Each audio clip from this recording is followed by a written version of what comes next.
El aparato crítico del Nuevo Testamento griego. Los dos textos críticos del Nuevo Testamento en griego son los de Nestlé Aland y el de las Sociedades Bíblicas. Vamos a conocer un poco el aparato crítico de cada una de estas dos ediciones. Puesto que cada uno tiene su propia simbología, los consideraremos por separado. Esta es una página de la versión impresa del Nuevo Testamento de Nestlé Aland. El texto aparece en la parte de arriba y el aparato crítico lo encontramos debajo. En el texto las variantes se indican con símbolos que más adelante explicaremos. En el aparato crítico los elementos más importantes son los siguientes. Primero aparece el número de versículo donde se encuentra la variante, luego el símbolo de esa variante y enseguida la lista de manuscritos que apoyan las distintas lecturas. Si el versículo tiene más de una variante, estas se separan con una línea vertical y enseguida el símbolo que representa la variante. Y si una variante tiene distintas lecturas, estas se separan con dos líneas verticales y se enlistan los manuscritos que apoyan cada lectura. Este Nuevo Testamento enlista primero las lecturas que no se incluyeron en el texto y al final, luego de la palabra text abreviada, la que se incluyó en el texto. Cuando no aparece, como en el caso de la variante resaltada en azul, significa que la mayoría de los manuscritos respalda la lectura del texto, por lo que solo se incluyeron los pocos manuscritos que respaldan la lectura desechada. Ahora veamos el significado de los símbolos. En el aparato crítico de Nestlé Aland, estos sirven para indicar el tipo de variante. Reemplazo o sustitución. Se utiliza el símbolo de la izquierda cuando se considera que una palabra fue sustituida por otra, o los símbolos de la derecha cuando se reemplazaron dos o más palabras. En Hebreos 4:11, por ejemplo, vemos que el símbolo está en la palabra apeitheias, y el aparato crítico nos dice que unos manuscritos la sustituyeron por la palabra apistías, mientras que un manuscrito la reemplazó por la palabra aletheias. Como vemos, no aparece enseguida la abreviatura text, porque seguramente la mayoría de los manuscritos respalda la lectura del texto, es decir, apeitheias. En Mateo 23:3 encontramos la sustitución de dos palabras, poiesate y tereite. Y como podemos ver, esta variante tiene 6 lecturas distintas, incluyendo la del texto. Inserción o adición. Este símbolo señala que los manuscritos enumerados después del mismo tienen algunas palabras adicionales que no se encuentran en los manuscritos que siguen los editores de este Nuevo Testamento. Por ejemplo, en Lucas 2:9, los editores consideraron que la palabra idú, que aparece en estos manuscritos, no era parte del texto original. Ellos siguen entonces la lectura de estos manuscritos que no incluyen esa palabra. Omisión. Con el símbolo de la izquierda se indica que se omitió una palabra, mientras que los símbolos de la derecha señalan que se omitieron dos o más palabras. En Gálatas 4:8, por ejemplo, el texto tiene la palabra Fusei, y el aparato indica que estos manuscritos no la tienen, y como podemos ver, es un solo manuscrito, 2 versiones latinas y 3 textos patrísticos, por lo que no se incluyen los manuscritos que respaldan la lectura del texto, porque estos son mayoría. Y aquí en Juan 1:4 vemos que la frase ton anthropon fue omitida en un manuscrito. Transposición o reordenamiento.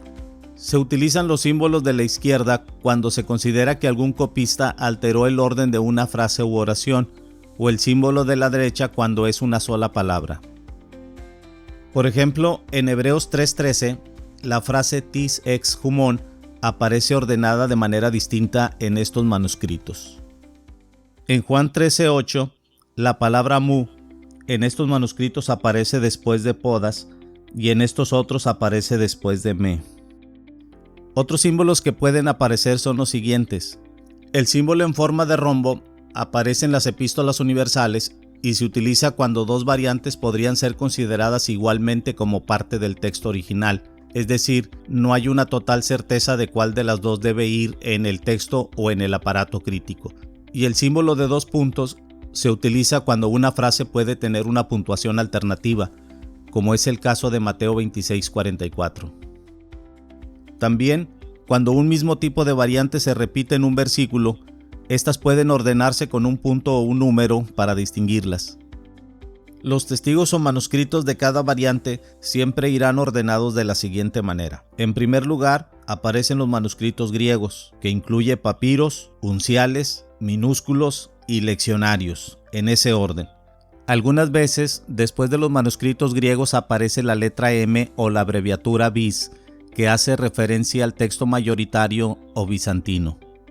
En segundo lugar, las versiones antiguas en otros idiomas, en el siguiente orden: latín, siriaco, copto, armenio, georgiano, gótico, etíope y eslavo. Y al final se incluyen citas de los padres de la Iglesia.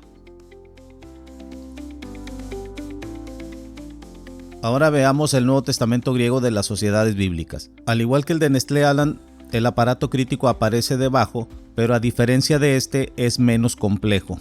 Las variantes textuales no se indican en el texto con símbolos, sino con un número arábigo. A diferencia del de Nestlé Aland, en este se enumeran primero los testigos que apoyan la lectura del texto. Luego se utilizan dos líneas diagonales para separar las distintas lecturas dentro de una misma unidad, y se explica el tipo de variante. El orden de los testigos es el mismo que en Nestlé Aland: primero manuscritos griegos, luego versiones antiguas en otros idiomas y finalmente citas de los padres de la Iglesia. Pero también se incluyen referencias a algunas Biblias actuales que siguen determinadas lecturas. Donde debe ponerse más atención es en la letra mayúscula entre corchetes, la cual no debe confundirse con la simbología de los manuscritos. Estas letras sirven para dejar constancia del grado de certidumbre que había en el comité al adoptar la lectura en el texto. La letra A significa que la lectura del texto es confiable, es decir, hay una certeza casi absoluta.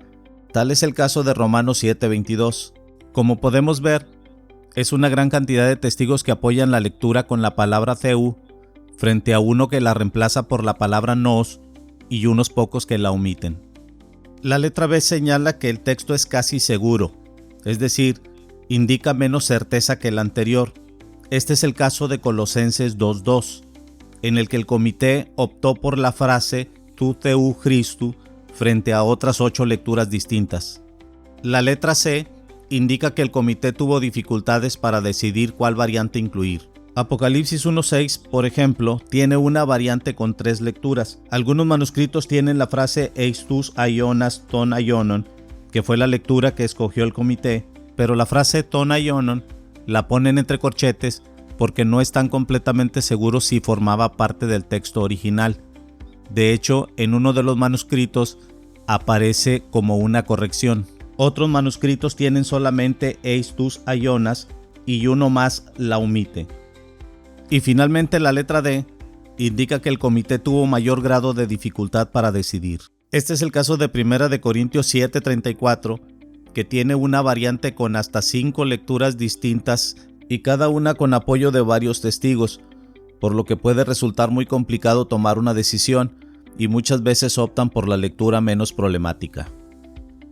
Una excelente herramienta que podemos utilizar con este Nuevo Testamento es el libro Un comentario textual al Nuevo Testamento griego, escrito por uno de los integrantes del comité. En ese libro se explica las razones que llevaron al comité a decidirse por alguna lectura en una de las variantes. No es un libro exhaustivo, no incluye todas las variantes del Nuevo Testamento griego, pero sí algunas de las más importantes. Bien, espero que esta breve explicación les sirva para conocer un poco el uso del aparato crítico del Nuevo Testamento griego. Cualquier aporte o pregunta, déjenlo en los comentarios. Hasta luego.